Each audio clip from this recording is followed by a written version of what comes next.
इस सूत्र में कृष्ण 3 बातों पर ध्यान देने के लिए कह रहे हैं। एक तो पहला उनका वक्तव्य है कि जो योगी मन को बस में न कर लिया हो उनके लिए योग कठिन है। कठिन कहा है, असंभव नहीं कहा है। असंभव का मतलब हो गया उसके बाद कोई रास्ता नहीं है, कोई विकल्प नहीं है कि योग को वो उपलब्ध हो जाए। उसके लिए कहे हैं कि कठिन है, क्योंकि मन जब तक बस में नहीं होगा ये आदमी योग में प्रतिष्ठित नहीं हो सकता है। तो मात कठिन कहा, असंभव नहीं कहा। दूसरा जो उनका वक्तव्य है, जो मन को बस में कर लिया है वह योगी योग को उपलब्ध हो जाएगा, सरल से, सहज से, स्वयं में प्रतिष्ठित हो जाएगा। और तीसरा जो उनका वक्तव्य है कृष्ण का, वह यह कह रहे हैं कि ये मेरा मत है। कृष्ण ये नहीं कह रहे हैं कि ऐसा सत्य है, कृष्ण यह कह रहे हैं कि ये मेरा मत है। अब इसका अभिप्राय क्या है? हम पहले इस सूत्र में उतरने से पहले हम ये देखें कि मन है क्या। जैसे आंखें स्वच्छ हो, सामने विराट हिमालय हो, उसका प्रतिबिंब बनता है। लेकिन अगर छोटा सा तिनका या अवांछित पदार्थ कुछ अगर आंख में आ गया हो तो हिमालय देखना बंद हो जाएगा, क्योंकि देखने के लिए जो आंख की गुणवत्ता चाहिए वो गुणवत्ता आंख के पास वो उपलब्ध नहीं है। तो मन वह फैक्टर है, मन वह दीवार है जो स्वयं अपने चेतना में, अपने स्व के अस्तित्व में मुझे प्रतिष्ठित नहीं होने देता। वो हमेशा मुझे दौड़ाता ही है। या यूँ कहें कि अभी तक जो हमारा कॉन्शसनेस लेवल है वो टिमटिमाते हुए दिए के समान है, बहुत ज़्यादा नहीं है। जरा सा हवा के झोंका से, तूफान के आने से वह गुम हो जाता है, वो खो जाता है। तो मन के इस भाग परमात्मा है, मन के इस भाग संसार है। मन बीच में वह दीवार है जो मुझे अपने स्वयं के स्वरूप में, अपने स्वयं के स्वभाव में, अपने मूल सूत्र में प्रतिष्ठित नहीं होने देता है। ये जो योग इतने सारे विधियों को, यम नियम आसन प्राणायाम प्रत्याहार ध्यान धारणा समाधि, इन सारे चीज़ों को खोज किया है, ये मन को गिराने के लिए किए हैं। ये इसलिए नहीं किए हैं कि स्वयं में कैसे हम प्रतिष्ठित हो जाए। स्वयं में तो मैं प्रतिष्ठित हूँ ही, वहाँ से कभी हिला ही नहीं हूँ, वहाँ से हिल कैसे सकता है। स्वभाव को मैं परित्याग कर कैसे सकता हूँ। स्वभाव का मतलब है जो अपनी निजता में है, जो अपने स्वयं के होने में है, लेकिन स्वप्न देखा जा सकता है। तो मन वह फैक्टर, वह दीवार है जो स्वयं अपने के अस्तित्व में होने में प्रतिष्ठित नहीं होने देता। ये मन को कैसे गिराया जाए, ये दीवार को कैसे गिराया जाए, क्योंकि यह हमेशा किसी न किसी ऑब्जेक्ट के प्रति कॉन्शियस है। इसका प्रवाह जो है बहिर्मुखता है, अंतर्मुखी नहीं है। योग का पहला काम है जो हमारा फोस्ट जो है हॉरिजेंटल है, उसको जो हॉरिजेंटल ना होकर वर्टिकल किया जाए।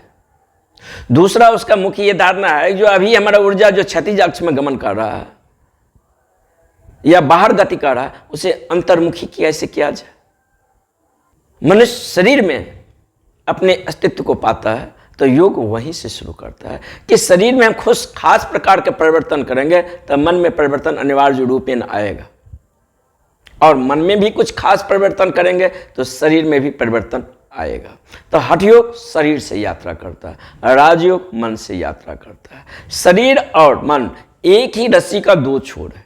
एक छोर को अगर हम प्रकंपित करेंगे तो दूसरा छोर प्रकंपित होगा ही। शरीर का ही सूक्ष्म भाग, आणविक भाग, वह मन है। अगर शरीर में कोई कांटा चुभता है, पीड़ा होता है, दर्द होता है, तो मन भी उन तरंगों को बीच, उन कंपनों को बीच डोलता है। लेकिन मन जब उदास होता है, क्रोध में आता है, तो शरीर पर भी उसका लाड देखा जाता है। तो मन और शरीर 2 नहीं है, एक ही रस्सी का 2 छोर है। मन आणविक है, शरीर स्थूल है। लेकिन ये मन मुझे अपने स्वरूप में प्रतिष्ठित नहीं होने देता है। तो इस मन को कैसे गिराया जाए, इसी के लिए योग है। योग मुझे अपने स्वयं का अस्तित्व से, मूल केंद्र से जोड़ देता है। जोड़ देना भी गलत है। एक स्वप्न देख रहा था जो कि मैं अपने मूल अस्तित्व से जुड़ा हुआ नहीं हूँ, स्वयं में प्रतिष्ठित नहीं हूँ। ये स्वप्न टूट जाता है और फिर हम पाते हैं कि हम अपने मूल अस्तित्व से जुड़ा ही हूँ। उससे कभी मैं अलग हुआ ही नहीं था। मैं अपने स्वभाव में प्रतिष्ठित ही हूँ, उससे कभी बाहर गया ही नहीं था। तब ये क्या दिख रहा है? ये होना ऐसा ही दिख रहा है जैसे अंधेरे कमरे में आए और एक रस्सी सांप के आकृति में हो। हम रस्सी को सांप समझ रहे हैं तो हम भयभीत होंगे, बचने का उपाय करेंगे, डंडा लाएंगे, कैसे इस सांप से बचे। लेकिन कोई आदमी अगर दिया लेकर आए, देखे कि तुम व्यर्थ भयभीत हो रहे हो, व्यर्थ बचने का उपाय कर रहे हो, देखो ये रस्सी है, ये सांप नहीं है, तब ये मेरा भ्रम टूट जाता है। तो चेतना में एक क्षमता है, जो वो मान लेता है वो हो जाता है। जैसे पानी है, पानी का कोई रंग नहीं है, ऐसे ही हमारा चेतना है। पानी में हम जो रंग मिला देते हैं, लाल, हरा, पीला, पानी उसी रंग को आत्मसात कर लेता है, क्योंकि पानी को पहले से अपना कोई रंग नहीं। ऐसे चेतना के सामने जब उदासी की लहरें दौड़ता है, जब क्रोध की लहरें दौड़ता है, जब काम वासना की लहरें दौड़ता है, हम अपने आप को काम वासना, क्रोध और उदासी स्थिति में पाते, क्योंकि मेरा स्वयं का अपना अस्तित्व का बोध नहीं है। एक कोण तो है, एक ऑब्जेक्ट तो है बाहरी, हॉरिजॉन्टल, लेकिन दूसरा केंद्र नहीं है। दूसरा केंद्र भी तो होगा जिस स्रोत से ऊर्जा प्रवाह हो रहा है। ये फूल है, ये फूल को मैं देख रहा हूं, लेकिन जब मैं फूल को देख रहा हूं तो फूल को जब देख रहा हूं और फूल जो सुवास छोड़ रहा है, वो सुवास जो मुझ पर आता है, कोई तो मीडियम होगा, कोई तो माध्यम होगा जो फूल के सुवास को हम तक पहुंचा रहा है। तो जब हमारा दृष्टि, जब हमारी ऊर्जा फूल को स्पर्शित करता है, स्पर्शित करके फिर हम तक वापस आता है और वही वो सुवास को लाता है, वही उस सौंदर्य को लाता है ग्रहण करके, वही वो माध्यम। तब मुझे पता चलता है कि फूल में जो सुगंध है वो हल्का है कि भारी है, कि अच्छा है कि अच्छा नहीं। तब मुझे पता चलता है कि फूल कैसा है, सुगंधित है या नहीं। यह दूसरा ध्रुव हुआ जहां से ऊर्जा फूल तक गया। एक हुआ फूल, एक हुआ हम। अभी दोनों के बीच कोई संवाद नहीं हुआ। जब फूल पर अपना दृष्टि देते हैं तो हमारी ऊर्जा वहां तक जाता है, लेकिन ऊर्जा जा किस स्रोत से जा रहा है इसका पता नहीं। अब योग कहता है कि जब ये हमारा ऊर्जा हॉरिजॉन्टल एक्स में गति न करके, बाहर की ओर गति न करके भीतर की ओर गति करता है, तो चेतना अंतर्मुखी हो जाता है और चेतना स्वयं ही अपने मूल केंद्र को खोजता है और जिस स्रोत से चेतना प्रवाह हो रहा है उस केंद्र पर चेतना केंद्रित होने लगता है। अभी हमारे बीच कोई केंद्र नहीं है। गुरु का काम इतना ही है कि बाहर जो अभी हमारा दृष्टि है, बाहर जो हमारा ऊर्जा का प्रवाह है, उस ऊर्जा को भीतर मोड़ दे। एक बार अंदर के गुरु जाग गया, गुरु का काम वहां समाप्त हो गया। अब वह गुरु जो है हमारा भीतर, वह हमें पकड़ के ले जाएगा। तो जब तक गुरु का बाहरी रूप दिखता है, गुरु के भीतर वो गुरुत्व नहीं दिखाई देता है जो पूरा अस्तित्व विद्यमान है, क्योंकि गुरु एक ऐसा उपस्थित है जो अनुपस्थित है, वह कुछ है ही नहीं, कोई नहीं, आर पार चले जाएंगे कोई नहीं मिलेगा। लेकिन जब गुरु के भीतर हम उस गुरुत्व को देखेंगे तब इसका बोध होगा कि गुरु क्या है। नहीं तो उससे पहले तो गुरु को हम देह आकृति में ही देखते हैं। चूंकि हम देह आकृति में हैं इसीलिए गुरु देह आकृति में दिखाई देता है। लेकिन हमारी ऊंचाई ज्यों ज्यों बढ़ता चला जाएगा हम गुरु को उतने ही विराट संभावनाओं को उपलब्ध होंगे और देख सकते हैं। जब कृष्ण गीता कह रहे हैं तो कृष्ण शिखर चेतना है, उस ऊंचाई से कह रहे हैं, घाटी को संवाद कर रहे हैं। लेकिन घाटी में जो आदमी है संवेदनहीन, वह उस शब्द को जो अनुवाद करेगा वो तो अपने ही अनुसार करेगा, क्योंकि उसका जो जीवन है, जहां उसका जीवन जिस भूमि से गुजरता है उसी भूमि पर वह अर्थ करेगा। तो जरूरी नहीं है कृष्ण जिस उतंग शिखर से कह रहे हैं समझने वाले भी उसकी बात को उतनी गहराई से समझ सके। इसीलिए तो गीता पर इतने सारे अनुवाद हुए हैं। गांधी कुछ अलग लिख रहे हैं, बल्लभाचार्य कुछ अलग लिख रहे हैं, रामानुजाचार्य कुछ अलग लिख रहे हैं। तो जितने ही अनुवादक हैं भांति भांति के जो है सो अनुवाद कर रहे हैं, वो अपना अपना दृष्टि है। जिसकी जितनी ऊंचाई है व्याख्या भी उसका उतनी ऊंचाई पर आता है, उतनी गहराई से होता है। तो योग के लिए ये नहीं है कि हम स्वयं में कैसे प्रतिष्ठित हो जाए, क्योंकि स्वयं में तो हम प्रतिष्ठित ही हैं। क्योंकि स्वभाव को कभी खोया नहीं जा सकता है। जो स्वभाव ही है हमारा उसको हम खो कैसे सकते हैं, लेकिन विस्मरण हुआ जा सकता है।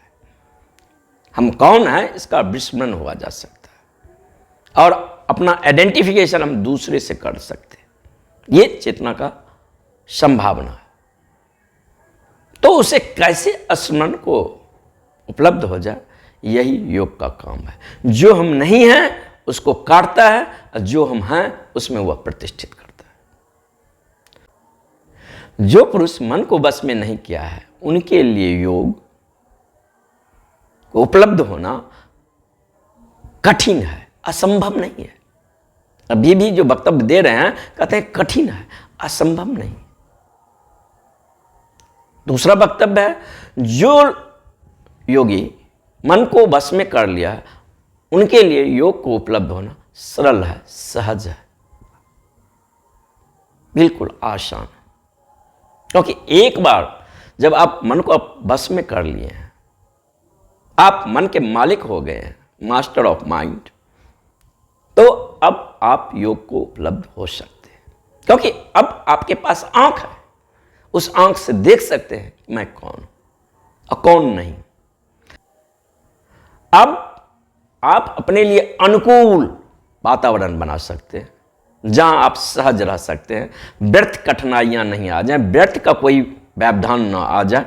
जितना जीवन को कम से कम उपद्रवों के बीच जिया जा सकता है उतने आप अपने आप में समेट लें और अनुकूल परिस्थिति को निर्माण कर लें। प्रतिकूल कर देंगे तब तो कठिन हो जाएगी।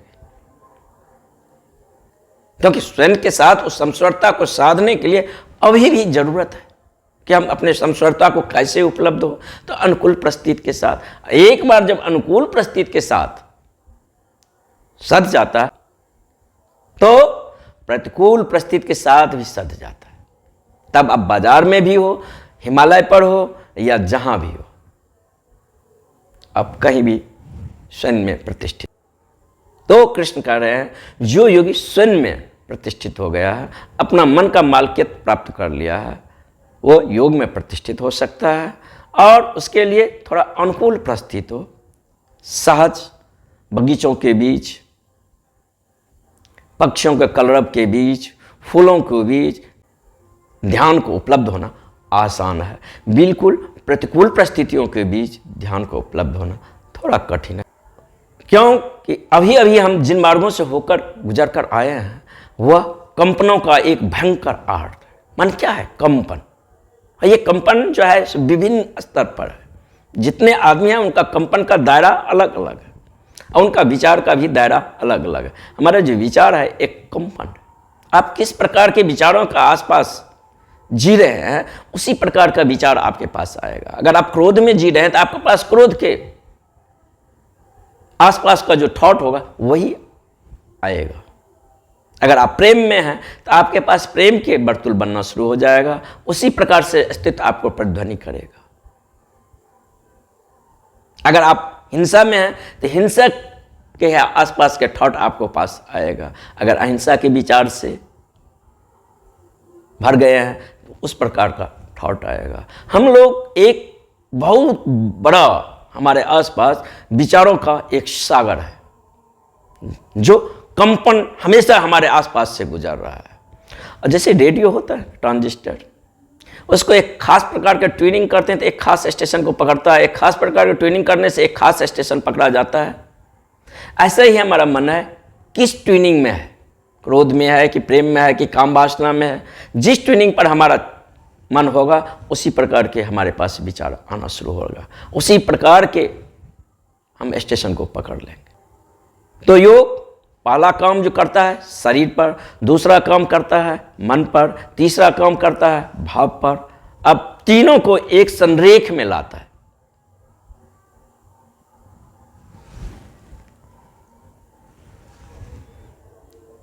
जब तीनों एक संरेख में आ जाते हैं तो हम एक समस्वरता को उपलब्ध होते हैं, और जब हम उस समस्वरता को पा लेते हैं तो स्वयं की चेतना में प्रतिष्ठित हो जाते हैं, या यूं कहें कि अपने मूल स्रोत से जुड़ जाते हैं, जिस स्रोत से ऊर्जा प्रवाह हो रहा है।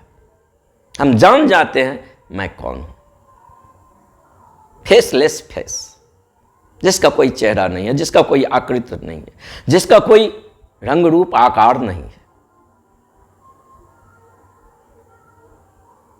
उस चेतना में हम प्रतिष्ठित हो जाते हैं, अपने मूल सूत्र में केंद्रित हो जाते हैं। अभी जो हमारा होना है उसमें हमारा अपना कोई केंद्र नहीं है, अपना कोई अस्तित्व नहीं है। अभी हम विचारों को कंपन है, बाहर हवाओं के एक झोंका है, हवा का रुख जैसा होता है हम भी वैसे हो जाते हैं। अभी जो हमारा चेतना है परिस्थिति के दास है, होना चाहिए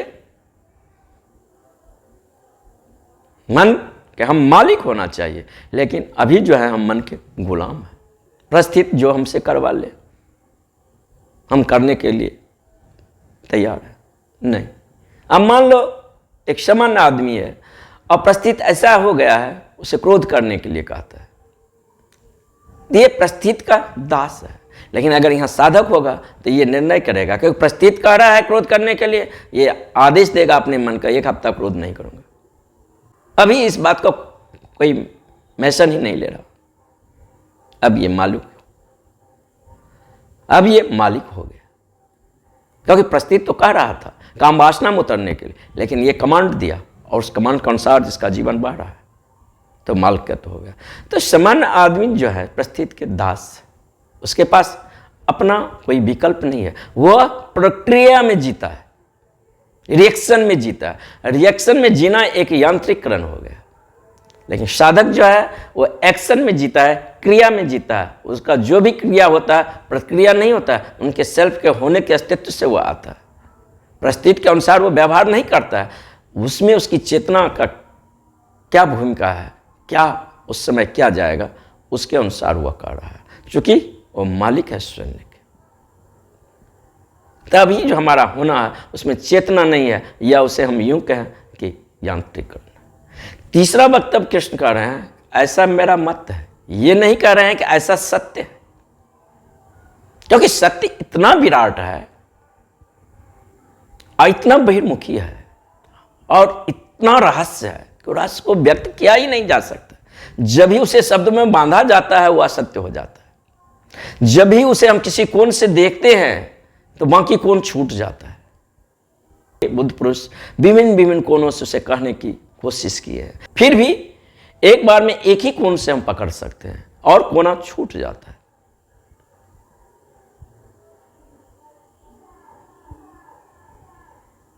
तो उसे बहुत सारे कोणों से देखा जा सकता है। इसीलिए कृष्ण ये कह रहे हैं कि ऐसा मेरा मत है, ऐसा सत्य है सो नहीं कहूंगा। सत्य इतना विराट है, उसको कहा कैसे जाएगा। ज्यों ही कहा जाता है त्यों ही वह असत्य हो जाता है, वो शब्दों में बांधा नहीं जा सकता है। फिर भी मजबूरी है कि हम शब्दों के भाषा समझते हैं, फिर शब्द में बांधने की बुद्ध पुरुष कोशिश करते हैं।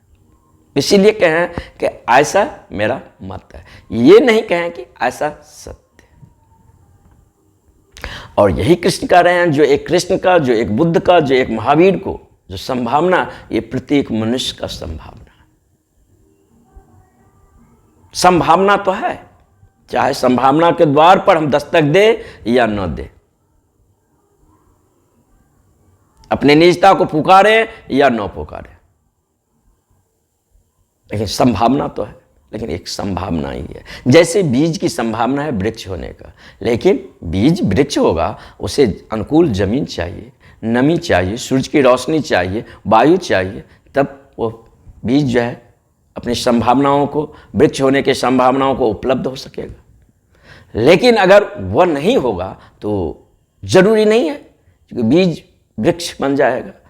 प्रत्येक बीज की संभावना है, तो प्रत्येक आदमी की संभावना है परमात्मा का होना, क्योंकि हम परमात्मा ही है मूल के अंदर पर। हम अपने आप को बहुत सारे धारणाओं में कैद कर लिए हैं, चोर हूँ, बेईमान हूँ, हिंसक हूँ, क्रोधी हूँ, कामी हूँ। ये बाहर से उपाधि है, एक स्वप्न है। थोड़ा अपने अंदर जागेंगे और हमारा चेतना अंतर्मुखी होगा, ऊर्ध्वरेतस होगा, तो हम देखेंगे कि ये सब एक अवधारणा है। धीरे धीरे ये उपाधि हमसे छूट रहा है। वैसे ही जैसे बर्फ के टीला हो, सूरज की रोशनी को स्पर्श पाते ही बर्फ के टीला पिघलना शुरू हो जाता है, मेल्ट होना शुरू हो जाता है। ऐसे ही होश के, चैतन्य के, साक्षी के उपस्थित मात्र से हमारी जो मान्यताएं हैं, अवधारणाएं हैं, उपाधि हैं, ये सब जो है मेल्ट होना शुरू हो जाता है। अब पहले वक्तव्य में कृष्ण कह रहे हैं, जो मन को मालिक हो गया है, जो मन को अतिक्रमण कर गया, वह योग को उपलब्ध होगा। जो मन का मालिक नहीं है, उनके लिए उपलब्ध होना कठिन है, असंभव नहीं है। कठिन है, असंभव नहीं है, मतलब कि और कोई मार्ग है? हाँ है। तंत्र इसी के लिए प्रयास कर रहा है। तंत्र के साधक जो होते हैं सभी नहीं हो सकते। तंत्र के साधक करोड़ों में एक होते, बिरला ही है, यूनिक है। नियम तो यही होगा, लेकिन अपवाद भी होता है, बिरला कोई हो सकता है। और स्वयं कृष्ण जो आ रहे हैं इसी मार्ग से आ रहे हैं। कृष्ण को जो उपलब्ध हुआ है, साधना रहित उपलब्ध हुआ है। उनके जीवन में कोई योग नहीं है, कोई आसन नहीं है, कोई यम नहीं है, कोई नियम नहीं है, तंत्र के मार्गों से आ रहे हैं। और तंत्र के मार्ग योग के अष्टांगिक नियमों को ख्याल नहीं रखता। तंत्र के मार्ग कहता है कि हम कीचड़ में हैं तो हम कीचड़ से कमल खिलाएंगे। इसीलिए तंत्र में पंच मकार प्रसिद्ध है। मांस खाएंगे, मदिरा पान करेंगे, मैथुन करेंगे, उसका जो पंच मकार है वो तंत्र में प्रसिद्ध है। लेकिन समान जगत के आदमी तो यही कर रहा है, वो पंच मकार से ज्यादा कर रहा है। क्या वो तांत्रिक? नहीं जी। तंत्र कहता है हम मदिरा तो लेंगे लेकिन होश में रहेंगे, बेहोश में नहीं होंगे। तंत्र को जो साधक होते हैं, शुरू में जो उसका मास्टर गुरु होता है, उसके पास जब वो जाते हैं तो धीरे धीरे उसका अभ्यास को बढ़ाता है और होश के साधना को ही बढ़ाता है। और बाहर तो शराब जाता है शरीर में, लेकिन चेतना उस शराब से अस्पर्शित रहता है, वो बेहोश नहीं होता। धीरे धीरे उसके शराब की मात्रा को बढ़ाया जाता है, लेकिन फिर भी वह अडोल रहता है, बेहोश नहीं हो जाता। एक जैन मास्टर के बारे में पढ़ रहा था। उसके आश्रम में एक आदमी घूमने के लिए आया, देखने के लिए आया, तो देखा कि बहुत बड़ा बड़ा मटका है शराब का रखा हुआ। तो वह आदमी जो घूमने के लिए आया है वह पूछता है जैन मास्टर से, ये बड़े बड़े मटके शराब किसके लिए है? तो जो नया युवक है जो साधना कर रहा है उसी के लिए। तो क्या इतना बड़ा मटका ये एक बार में पी लेता है? तो उसने कहा कि हाँ बिल्कुल, और युवक को इशारा किया। युवक कहा कि 2 मिनट अंदर जाते हैं। फिर अंदर से वो आया और मटका लिया, उठाकर वो पी गया। तो आदमी तो दंग रह गया, इतने बड़े मटका शराब को उठाकर पी लिया और आदमी में जरा सा कंपन नहीं, जरा सा बेहोशी नहीं, इतनी स्थिरता जी कि शराब उसे छुए ना। लेकिन जब वो आदमी गया तब उसके गुरु ने पूछा, जब मैं तुम्हें कहा कि मटके के शराब उठाकर पीने के लिए, तब तुम कहा कि 2 मिनट, अंदर क्यों गया? क्योंकि आज तक पूरे मटके एक बार में नहीं पिया था, इसीलिए अंदर जाकर प्रैक्टिस की, या फिर बाहर आकर फिर एक मटके उठाकर पी, यानी अंदर भी एक मटका पिया और बाहर भी पिया। तो जब साधक उस अवस्था में पहुंचता है, जब शराब कितना भी पी ले और भीतर चेतना प्रकंपित नहीं होता है, तब तांत्रिक गुरु खतरनाक कोबरा को पालता था, उससे कटवाता था। अगर साधक होश को उपलब्ध हो तो जहर भी वहां नहीं प्रवेश कर सकता है, क्योंकि जहर को भी प्रवेश करने के लिए, छूने के लिए कोई तो चाहिए। घर में तो कोई है ही नहीं, घर खाली हो गया, तो जहर काम कैसे करेगा, किस पर करेगा?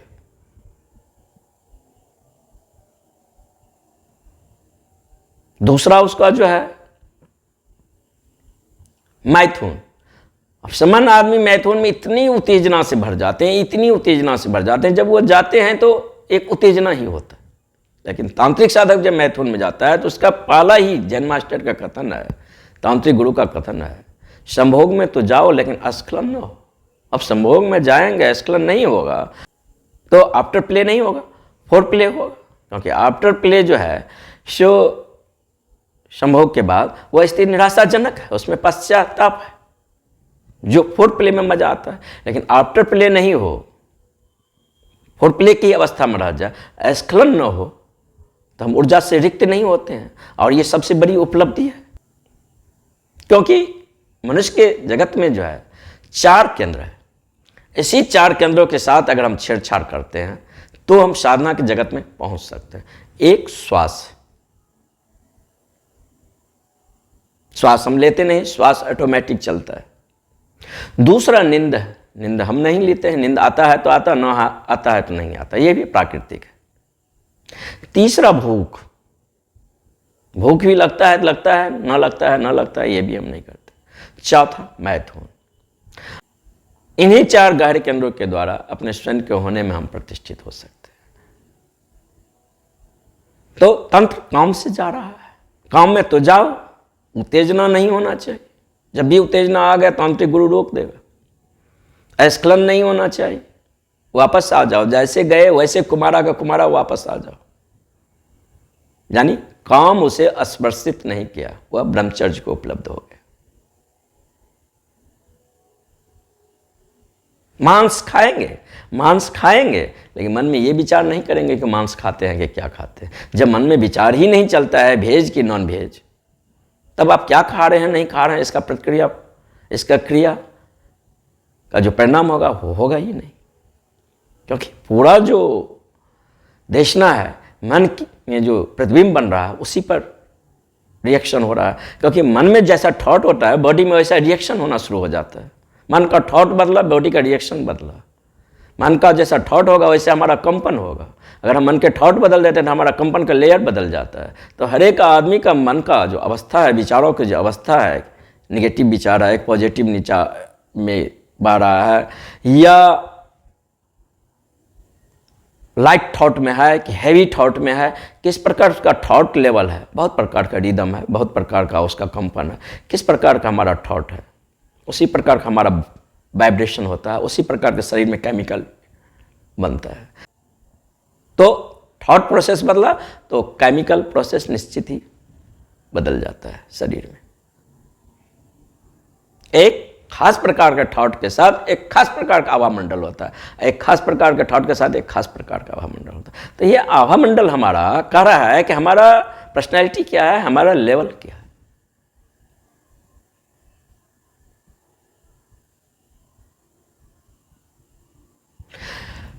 तो ये तंत्र के जो साधक है इसमें पंचमकार प्रसिद्ध है। लेकिन ये जो 1% आदमी है जो अपवाद है, ये बिरले हैं, करोड़ों में एक है। इसीलिए कृष्ण ने कहा कि कठिन है, असंभव नहीं, यानी 1%, यानी कृष्ण उसी वर्ग से आते हैं। और तीसरा कहा कि ऐसा मेरा मत है, ऐसा सत्य है, नहीं कहा। मतलब मनुष्य के मन, मनुष्य शब्द को झांकता है, देखता है, प्रतिबिंब करता है, फिर कहने की कोशिश करता है। जब उसे देखता है तो किसी एक कोण से देखता है, और वो मल्टी डायमेंशन है, और उसको हम 1 डायमेंशन में अभिव्यक्ति दे रहे हैं। अभिव्यक्त देने का जो माध्यम है 1 डायमेंशन। तो जब भी अभिव्यक्त देते हैं सत्य 2%, 1% भी नहीं रह जाता है, 99% वाष्पीभूत हो जाता है। शब्द में बांधते ही, जिसे बांधा नहीं जा सकता उसे शब्दों में बांधते हैं। और शब्द का पैमाना ही इतना छोटा है, इतना तुच्छ है, उसमें विराट शब्द आएगा कैसे। फिर भी कहने का कोई तो लैंग्वेज तो लेना ही पड़ेगा, क्योंकि मनुष्य जो समझ सकता है वह भाषा के माध्यम से समझ सकता है, मौन तो समझ नहीं सकता। लेकिन अभी उस मनुष्य को उस मन तक लाने के लिए शब्दों के ही द्वारा कुछ संभव है तो कहा जा सकता है, बताया जा सकता है, प्रलोभन दिया जा सकता है, उसके प्यास को जगाया जा सकता है। धीरे धीरे वह जब उस पथ पर चलेगा उस शब्दों के जाल से धीरे धीरे मुक्त होता चला जाएगा। और अपने स्वयं के चेतना में प्रतिष्ठित हो सकता है। तो ये तीन कहें, तीनों जो है सो बुनियादी है। और मार्ग तो सामान्य आदमी के लिए योग है, तंत्र बिरले साधक के लिए करोड़ों में एक। इतनी विराट चेतना होते हैं जो बिना नियम को चलते हैं, बिना मन को प्रवाह किए हुए वो चलते हैं। उसका रास्ता जहां से वो गुजरते हैं वहीं से निकलता है। दूसरा जो मार्ग है भक्ति का, भक्ति एक मार्ग नहीं है, भक्ति एक अवस्था है। भक्ति को मार्ग कहा गया है, लेकिन भक्ति एक अवस्था है। भक्ति होगा, प्रार्थना का जन्म होगा तो होगा, नहीं होगा तो नहीं होगा। मैं करूंगा क्या उसके लिए? अगर मैं कुछ करके प्रार्थना को जन्म देता हूं तो आर्टिफिशियल होगा, बनावटी होगा, उसमें सुगंध नहीं होगा, वो कागज के फूल के जैसा ही होगा।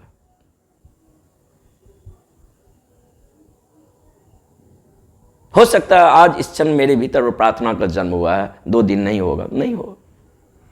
इसीलिए भक्ति जो है एक अवस्था है, भक्ति कोई मार्ग नहीं है। इस प्रकार के बहुत कम आदमी होते हैं जिसके लिए एक इस डिवाइस का उपयोग किया गया है। तीसरा है राजयोग, वो मन से शुरू करता है। क्योंकि हम देखे हैं कि शरीर और मन एक ही रस्सी के 2 छोर हैं, और किसी छोर से यात्रा किया जा सकता है। मन आणविक है, वहीं से यात्रा कर सकते हैं, लेकिन वहां से जो यात्रा करेंगे तो शरीर तक प्रतिबिंबित होगा, शरीर भी बदलेगा। लेकिन हम अगर यात्रा के दृष्टि से सोचें तो आदमी की यात्रा वहां से होना चाहिए जहां आदमी हो। आदमी शरीर में है, हठ योग पर काम कर ले। शरीर के रासायनिक ढांचा को, श्वास की लय को, इन सब को अगर हम बदलते हैं, अपने खान पान को बदलते हैं, अपने रहन सहन को बदलते हैं, तो शरीर में एक निश्चित केमिकल प्रोड्यूस होना शुरू हो जाता है। योग कहता है कि शरीर में बहुत सारे अशुद्धियां हैं, कॉम्प्लेक्स है, ग्रंथि है, इसको हम हटाएंगे रेचन के द्वारा। दूसरा कहता है योग हम प्राणायाम पर काम करेंगे। अभी जो हमारा ब्रीदिंग का लय है, श्वसन का जो मेथड है वो रॉन्ग है। क्योंकि एक उदास आदमी एक खास प्रकार का श्वसन लेता है, तो एक क्रोध में आदमी आता है तो एक खास प्रकार का श्वसन लेता है। अगर कोई आदमी कामवासना में उतर रहा है तो सबका श्वसन का लय अलग होगा। तो हम किस प्रकार की वृत्तियों के बीच जी रहे हैं, हमारा श्वसन का पैटर्न भी वैसा होगा। और जैसा हमारा श्वसन का पैटर्न है, इन श्वसन के माध्यम से हम उस विराट यात्रा में नहीं जा सकते। तो योग का काम जो है पाला कि हम प्राणायाम पर काम करें, हम तुम्हारा श्वसन को पैटर्न को बदल दें। ये जो तुम्हारा श्वसन है नॉन रिदमिक है, उसको हम रिदमिक में ला दें, हार्मोनी में ला दें। और जब वो श्वसन हार्मोनी में आता है तो मन और शरीर के बीच एक समस्वरता को हम उपलब्ध हो जाते हैं, एक संवाद को उपलब्ध होते हैं। अभी तो शरीर बायां जा रहा है तो मन दायां जा रहा है, कुछ पता ही नहीं चलता है। भीतर ही एक अंतर्विरोध है। ये अंतर्विरोध को कैसे समाप्त किया जाए, तो दूसरा काम वो प्राणायाम पर करता है। अब यहां तक हठ योग आ गया। अब उसके बाद राजयोग चलेगा। मन क्या है? ध्वनि का संभोग। मन क्या है? ध्वनि का वर्तुल, ध्वनि का।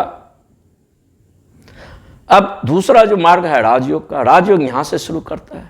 मन क्या है? ध्वनियों का संग्रह, एक कंपन। इस कंपन को, दायरा को हम